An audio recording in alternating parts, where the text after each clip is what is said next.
تا حالا شده دوستی توی کشور عمان بهتون پیشنهاد شراکت توی بیزینس خودش رو بده؟ میدونین باید به چه نکاتی توجه کنین؟ امروز دعوت کردیم از جناب مطیعی راد، مستشار قانونی و داور تجاری و مدنی در کشور عمان که پاسخگوی سوال ما باشن. جناب مطیعی در خدمتتون هستیم. خواهش میکنم، خدمت از بنده است. چنانچه به شما پیشنهاد شراکت داده شد در عمان و خواستید تشریف بیارید اینجا شراکت کنید. نکات زیاده ولی بنده به دو نکته اشاره میکنم.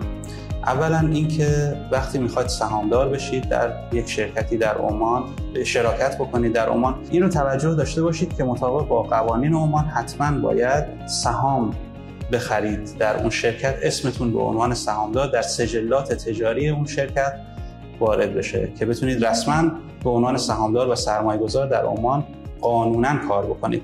چرا که مواد مختلفی از قانون شرکت‌ها و قانون استثمار رأس مال اجنبی در کشور عمان تکلیف میکنه بر خارجی‌ها که قصد سرمایه‌گذاری در عمان دارند که مالک سهام شرکتی باشند. ماده 6 قانون استثمار رأس مال اجنبی، ماده 5 قانون شرکت‌های عمان میگه که باید هر شراکتی شکلی از اشکال، ماده 4 رو در واقع اشاره میکنه، شکلی از اشکال شرکت رو در قانون شرکت ها داشته باشه و الا باطله.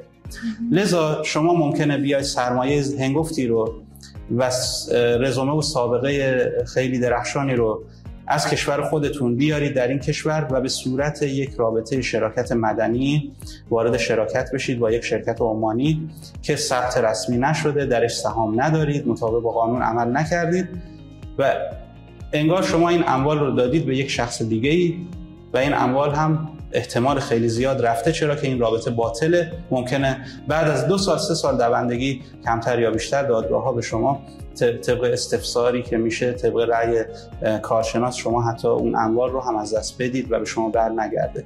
لذا این اولین مسئله هستش که باید رعایت بکنید. دومین نکته اینه که شما میاید در یک شرکتی سهامدار میشید، مالک سهامش میشید، بعد از چند روز پلیس شما رو دستگیر میکنه. چه شده؟ استفسار میکنید، متوجه میشید که شرکت بدهی بالا آورده، شرکت بدهی داشته از قبل از اینکه شما وارد بشید که الان حکم یا در واقع امر حبس علیه شما در نتیجه اجرای حکم صادر شده. شما قبل از اینکه اساساً وارد شراکت بشید سعی کنید متوجه بشید اون شرکت چه سوابقی داشته، چقدر دیون بر ذمه داشته، چه تعهداتی بر ذمه داشته که در واقع مطمئن بشید از اینکه شما درگیر این مسائل نمیشید. و اما راه حل هایی وجود داره. مثلا شما میتونید در طی قرارداد خرید سهامتون دیون سابق رو بر دوش فروشنده سهام بگذارید یا بر دوش سهامداران این راهکار وجود داره.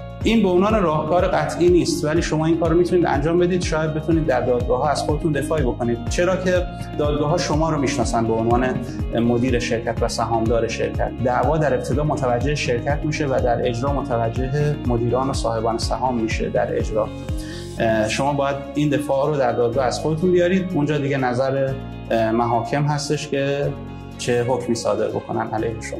خیلی ممنونم از توضیحاتتون.